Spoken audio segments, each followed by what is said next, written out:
Hola, te damos la bienvenida a una clase más de la serie dedicada a la presentación en público de un texto escrito por ti. En el programa anterior recordaste las características de algunos textos utilizados en los ámbitos académico y científico y recuperaste los que escribiste durante el primer grado de secundaria. Para continuar con el tema, en esta ocasión trabajaremos con textos del ámbito literario. Veamos qué es lo que recuerdas de los textos pertenecientes al ámbito literario.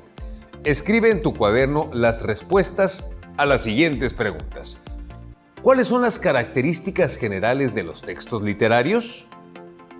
¿En cuántos géneros se dividen? ¿Cuál es su propósito?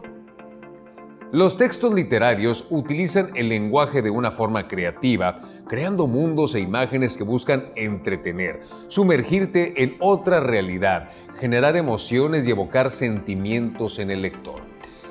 Con los textos literarios pueden vivir 1000 vidas, por así decirlo. El propósito de ellos no es presentar hechos objetivos o históricos, sino entretenernos. Pero como el autor forma parte de una cultura y un tiempo determinado, también son una fuente reveladora de los usos y costumbres del momento en que fueron escritos, así como del punto de vista del autor en relación con algunos temas o hechos históricos. Para ejemplificar lo anterior, veamos el siguiente video. Valores culturales y temas en literatura. Mostrar que los valores de cada época y cultura se ven reflejados en la literatura. Las formas de comunicación y comportamiento, costumbres y creencias adquiridos por medio del aprendizaje y la vida en sociedad forman parte de la cultura que caracteriza a un grupo o a una época. La literatura es parte de la cultura y a su vez un reflejo de esta. Veámoslo por medio de dos versiones de La Cenicienta. La primera y más antigua, debida a los griegos, y la segunda, de finales del siglo XVII, del escritor francés Charles Perrault, que es la más conocida. Hace mucho tiempo, una niña griega llamada Rodopis fue raptada por los piratas y vendida como esclava en Egipto. Las otras sirvientas la maltrataban y se reían de su aspecto diferente. A ella le gustaba bailar, y su amo, admirado por su gracia, decidió regalarle unas sandalias. El faraón anunció que haría una fiesta. Al llegar el día, las compañeras de Rodopis la llenaron de labores para asegurarse de que no fuera. Ella se quedó trabajando cuando un halcón se llevó una de sus sandalias. Al faraón, quien estaba aburrido en la fiesta, le cayó la sandalia en el regazo y pensó que era una señal del dios Horus para reconocer a su prometida. Así que, por decreto, todas las doncellas se la probaron. Cuando el faraón llegó a casa de Rodopis, las otras esclavas, aunque reconocieron la sandalia, intentaron calzársela. Le llegó el turno a Rodopis, a quien le quedó perfectamente. El faraón la declaró su reina. Las sirvientas gritaron que ella era esclava y que ni siquiera era egipcia. El soberano respondió: «Ella es la más egipcia de todas. Sus ojos son verdes como el Nilo. Su piel es tan suave como el papiro. Y su color es el rosa de la flor de loto». Existen cientos de versiones de La Cenicienta alrededor del mundo, y cada una refleja el modo de subsistir y las costumbres de una cultura determinada. Por ejemplo, el personaje que ayuda a la protagonista puede ser un animal, como un buey o un pez, un objeto como una muñeca e inclusive el espíritu de un águila o de la selva. En Alaska, las zapatillas se convierten en kayak, y en la versión irlandesa, el protagonista es un joven. Érase una vez un viudo con una hija dulce y bondadosa, que se casó con una mujer altanera que tenía 2 hijas y que no toleraba a su hijastra, a quien encargó de los trabajos más pesados. Al terminar sus labores, la jovencita se refugiaba junto a la chimenea, por lo cual la llamaban Cenicienta. Y sucedió que el príncipe dio un baile. La joven ayudó a las hermanastras a arreglarse, pero a ella le prohibieron acudir. Mientras Cenicienta sollozaba, apareció su hada, quien mágicamente le proporcionó una carroza, un bello vestido y zapatillas de cristal. El hada le recomendó regresar antes de medianoche, pues a esa hora todo volvería a la normalidad. El príncipe y Cenicienta bailaron hasta que sonó la primera campanada que anunciaba el plazo, y ella tuvo que huir. El príncipe la siguió, pero solo encontró una de sus zapatillas. Pocos días después, anunció que se casaría con quien resultara la dueña. Todas las damas del reino intentaron calzarse la zapatilla y fracasaron, hasta que le tocó el turno a Cenicienta, a quien le quedó perfectamente. Así, la joven se casó con el príncipe y sus hermanastras con 2 caballeros de la corte. Desde que iniciaste tu educación formal, has leído y escrito una gran cantidad de textos literarios. En la clase de hoy nos centraremos en cuento, poema y guión teatral. ¿Qué recuerdas del cuento, sus características y elementos?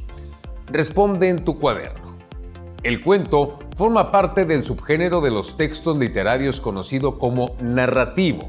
Es una narración fantástica breve en la que hay una anécdota o historia principal y pocos personajes, a diferencia de la novela que, por ser más extensa, cuenta con la historia principal más otras secundarias que siguen a la gran variedad de personajes.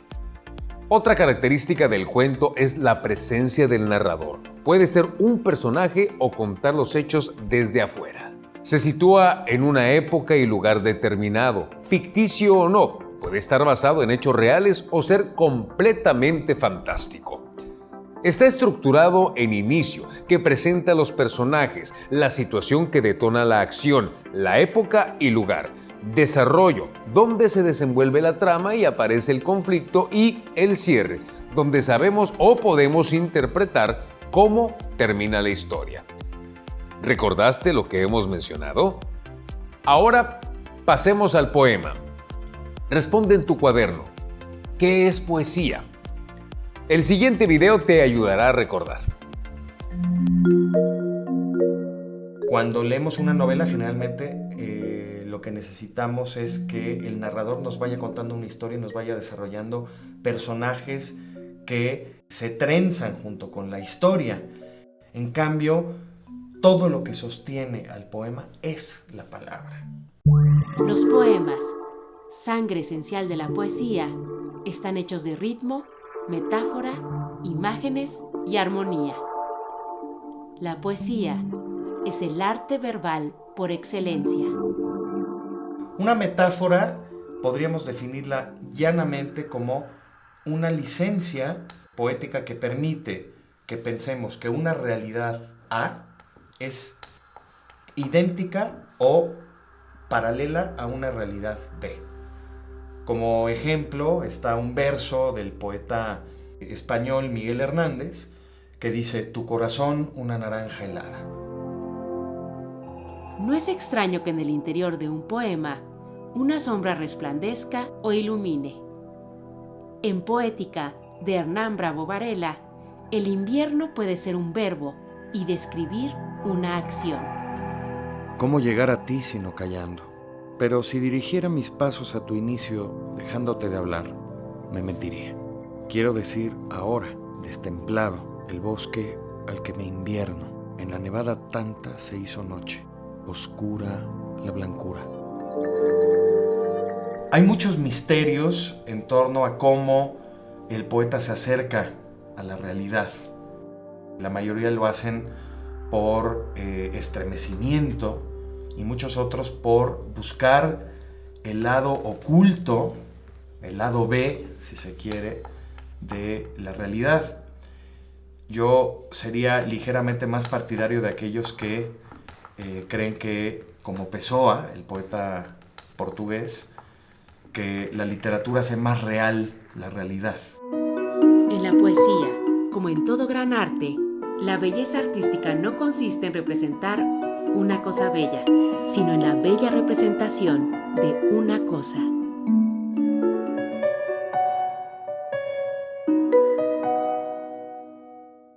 La poesía pertenece al subgénero lírico, juega con las palabras, con sus significados y orden en el que se presentan a través de las figuras literarias o retóricas con el propósito de crear emociones y sentimientos en el lector.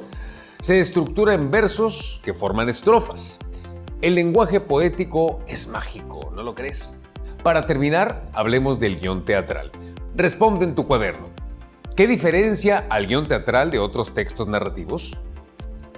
El guión teatral es un texto escrito para ser representado. Para cumplir con su propósito y asegurar que las personas involucradas en la puesta en escena sepan qué hacer y cuándo, el texto tiene una estructura y lenguaje propios. Veamos. Escenas.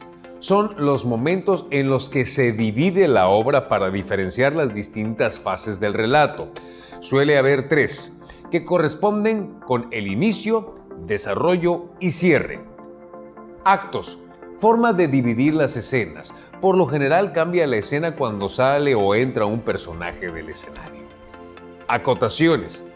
Indicaciones sobre movimientos, acciones o sentimientos que deben reflejar los actores. También los elementos o cambios que haya en la iluminación, música o escenografía. Diálogos. Es lo que dicen los personajes cuyo nombre se indica al inicio de cada uno. ¿Lograste recordar las características del guión teatral? Con esto terminamos la revisión de algunos textos literarios. Ha llegado el momento que revises nuevamente tus trabajos y apuntes escolares de años previos para que ubiques los cuentos, poemas y guiones teatrales que hayas realizado. Revisa en las asignaturas de Español y Artes. Si lo deseas, puedes tomar en cuenta textos que hayas visto en sexto de primaria, pues si es que al final los seleccionas para presentar, pasará por una revisión y edición a partir de lo que ahora sabes sobre el tipo textual al que pertenezca. No olvides anotar en una lista los textos que recuperes, incluyendo título, asignatura y tema. Tómate un tiempo para reflexionar y responde en tu cuaderno. ¿Qué aprendí de los textos narrativos? ¿Se me dificultó comprender alguno de los revisados? ¿Por qué? ¿Qué puedo hacer para solucionar las dudas que tenga? Si tuviste dificultad con algún texto o aspecto de él, revisa tus apuntes y busca información en libros, revistas o infografías y videos en línea. Con esto terminamos nuestro viaje por solo algunos de los textos literarios. Esperamos que la información presentada no solo te haya ayudado para reforzar o complementar tus conocimientos, sino que te sirva de guía para ubicar e identificar algunos de los textos de este género que has escrito. ¡Hasta luego!